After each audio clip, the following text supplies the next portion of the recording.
नमस्कार, मैं हूं राजन झा। पहलगाम में हुए कायराना आतंकी हमले के बाद पीएम मोदी की प्रतिक्रिया सामने आई है। प्रतिक्रिया ऐसी कि समझा जा सकता है जो उबाल देश में है, जो 140 करोड़ भारतीयों में है, वही पीएम मोदी में भी है। बिहार के मधुबनी में पीएम मोदी ने एक तरह से आतंकवाद और आतंकियों के पनाहगारों के खिलाफ युद्ध की घोषणा कर दी। हालांकि इसकी शुरुआत पीएम मोदी की अध्यक्षता में हुई कैबिनेट कमेटी ऑन सिक्योरिटी की मीटिंग के बाद ही हो गई थी, जब भारत की तरफ से 5 बड़ी घोषणाएं की गई थी। सुरक्षा मामलों की कैबिनेट मीटिंग में जो 5 बड़े फैसले लिए गए, उन्हें संक्षेप में बतला दूं। पहला, पाकिस्तान के साथ 1960 की सिंधु जल संधि को तत्काल प्रभाव से स्थगित कर दिया गया। दूसरे फैसले के तहत अटारी चेक पोस्ट बंद कर दिया गया। अब पाकिस्तानी नागरिकों को भारत आने की अनुमति नहीं होगी। तीसरा फैसला, भारत में जो पाकिस्तानी हैं उनको 48 घंटे के भीतर देश छोड़ने को कहा गया। चौथा फैसला, पाकिस्तानी उच्चायोग को भारत छोड़ने के लिए 7 दिन का समय दिया गया। पाकिस्तानी उच्चायोग में रक्षा, सैन्य, नौसेना और वायुसेना सलाहकारों को पर्सोना नॉन ग्राटा घोषित किया गया, जिसका मतलब होता है अवांछित लोग। और 5वें फैसले के तहत भारत ने इस्लामाबाद स्थित भारतीय उच्चायोग से अपने रक्षा, नौसेना और वायुसेना सलाहकारों को वापस बुला लिया। इसमें सबसे इम्पैक्टफुल रहा सिंधु जल संधि को स्थगित करने का फैसला। इसके बाद से ही पाकिस्तान में खलबली मची हुई है। इस समय पाकिस्तान में जो डर का माहौल है, वो वहां के टॉप लीडर और अधिकारी ही महसूस कर पा रहे होंगे। ऊपर से पीएम मोदी की चेतावनी के बाद तो वे लोग झपकी तक नहीं ले पा रहे होंगे। प्रधानमंत्री नरेंद्र मोदी बिहार के मधुबनी में बोल रहे थे और उन्होंने एक पूरा स्टेटमेंट अंग्रेजी में दिया। पहले आप यह बात सुन लीजिए। Today, from the soil of Bihar, I say to the whole world, India will identify, track and punish every terrorist and their backers. We will pursue them to the ends of the earth. India's spirit will never be broken by terrorism. Terrorism will not go unpunished. Every effort will be made to ensure that justice is done. The entire nation is firm in this resolve. यह सामान्य बात नहीं है। PM Modi पूरी दुनिया में यह घोषणा कर रहे हैं कि इस कायराना करतूत का भयानक बदला लिया जाएगा। उन्होंने विश्व समुदाय को यह जानकारी भी दी कि भाई, इन लोगों ने सर्जिकल स्ट्राइक से सबक नहीं लिया, एयर स्ट्राइक से सबक नहीं लिया, तो अब जो हम करने वाले हैं उसकी कोई कल्पना भी नहीं कर सकता और विश्व समुदाय बीच में ना है। अंग्रेजी में बोलने का कारण यही था। पीएम ने कहा कि पहलगाम हमले में आतंकियों ने मासूम लोगों को जिस बेरहमी से मारा, उससे हर भारतीय दुखी और गुस्से में है। जम्मू कश्मीर के पहलगाम में आतंकियों ने मासूम देशवासियों को जिस बेरहमी से मारा है, उससे पूरा देश व्यथित है। कोटि कोटि देशवासी दुखी हैं। सभी पीड़ित परिवारों के इस दुख में पूरा देश उनके साथ खड़ा है। 77 सालों में पहली बार देश का कोई प्रधानमंत्री एक देश के लिए इस तरह के शब्दों का इस्तेमाल कर रहा है। शब्दों पर ध्यान दीजिए। उन्होंने कहा कि जिन्होंने भी यह हमला किया, उन आतंकियों को और इस हमले की साजिश रचने वालों को उनकी कल्पना से बड़ी सजा मिलेगी। अब आप अंदाजा लगा सकते हैं और लगाते रहिए कि भारत क्या करने वाला है। पीएम मोदी ने इसी मंच से दुनिया भर के उन नेताओं का आभार जताया जिन्होंने मुश्किल घड़ी में भारत के साथ खड़े होने की बात कही। Everyone who believes in humanity is with us.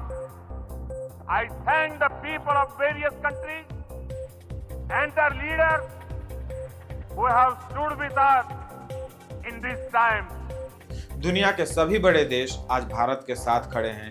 Europe, Israel और अमेरिका के साथ साथ खाड़ी के देश भी आज भारत के साथ हैं। यही भारत की विदेश नीति की जीत है। अब भारत को अपने दुश्मनों से निपटने के लिए सोचना नहीं, कोई वैश्विक दबाव नहीं। भारत की यह कार्रवाई ऐसी होगी जिसके सामने में यह सर्जिकल स्ट्राइक और बालाकोट एयर स्ट्राइक जैसे जो स्ट्राइक हुए थे वो छोटे साबित होंगे। पहलगाम हमले के बाद भारतीय खेमे की यह शांति तूफान के पहले की शांति। इसलिए आपने गौर किया होगा कि इस बार किसी भी नेता ने या अधिकारी ने पाकिस्तान का नाम भी नहीं लिया। पीएम ने भी आतंकियों का नाम लिया, उनके आकाओं का जिक्र किया, लेकिन इस बार पाकिस्तान का नाम नहीं लिया।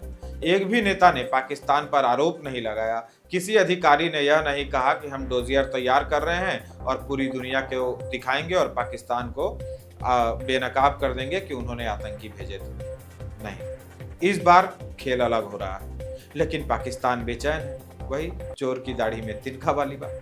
पाकिस्तान में नेता से लेकर अधिकारी तक सहमे हुए हैं और कह रहे हैं इसमें हमारा हाथ नहीं है। अरे तो तुमको कहने कौन गया कि तुम्हारा हाथ है? ऑफिशियली कुछ नहीं कहा गया। हाँ, कुछ कदम एहतियातन उठाए जरूर गए, जैसे सिंधु जल समझौता खत्म करना, पाकिस्तानी उच्चायोग बंद करने जैसे जो फैसले हैं। लेकिन ये सब स्टार्टर्स, मेन कोर्स तो अभी बाकी है और उसकी जानकारी तब होगी जब वो हो जाएगा। तो उनका डर भी स्वाभाविक है। अब एक पैगाम पाकिस्तान के आर्मी चीफ जनरल असीम मुनीर के लिए। असीम मुनीर, तुमने 16 अप्रैल को इस्लामाबाद में मुनक्किद एक जलसे में ओवरसीज पाकिस्तानियों को खिताब करते हुए हिंदुस्तान और हिंदुओं के खिलाफ जहर उगला था। आर्मी चीफ के ओहदे पर बैठे शख्स को ऐसे बयानात नहीं देने चाहिए थे, खासकर तब जब उस मुल्क में हिंदू भी रहते हो। तुम्हारे मुल्क की आम आवाम क्या पहले से कम सता रही है हिंदुओं को? सिंध से लेकर लाहौर तक जहां भी थोड़े बहुत हिंदू बचे हुए हैं वह जहालत की जिंदगी बसर कर रहे हैं। जिसका मन होता है वह हिंदुओं के घरों से उनकी बहू बेटियों को उठा ले जाता है। कोई कार्रवाई नहीं होती। पता चलता है 10 साल की बच्ची की शादी 50 साल के किसी बूढ़े से करा दी गई और यह साबित कर दिया जाता है कि लड़की ने अपनी मर्जी से निकाह किया, अपनी मर्जी से मजहब इस्लाम पर ईमान लाया। ऐसा होता है क्योंकि उस मुल्क में तुम जैसे नफरती आर्मी चीफ हो।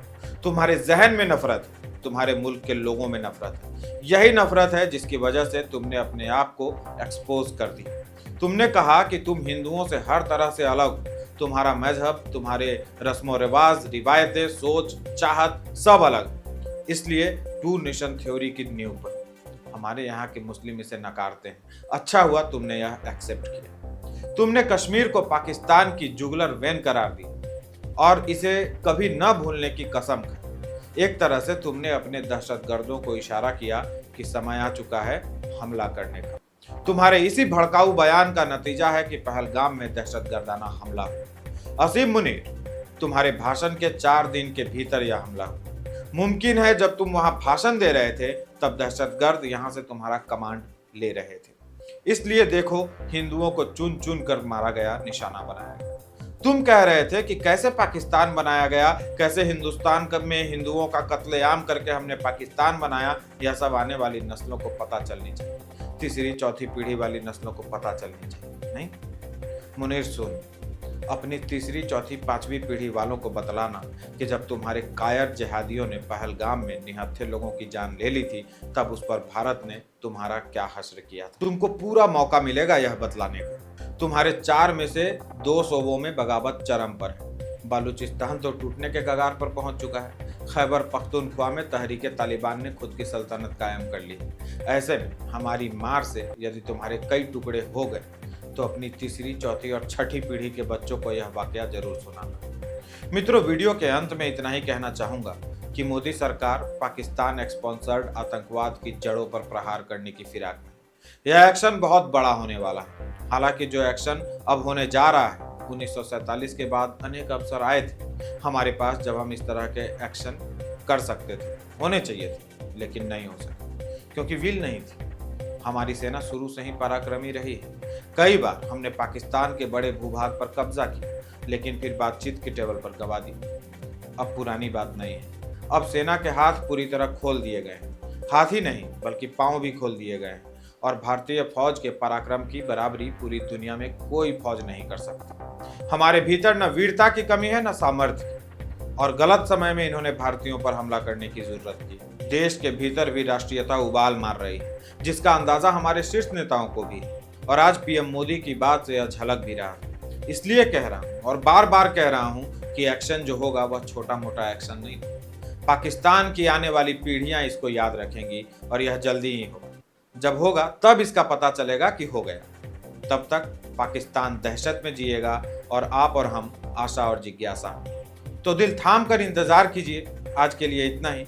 आपसे निवेदन है कि इस वीडियो को लाइक कीजिए, दूसरों के साथ शेयर कीजिए, पाकिस्तान पहुंचा दीजिए असीम मुनीर के पास। मिलते हैं अगले वीडियो में। नमस्कार।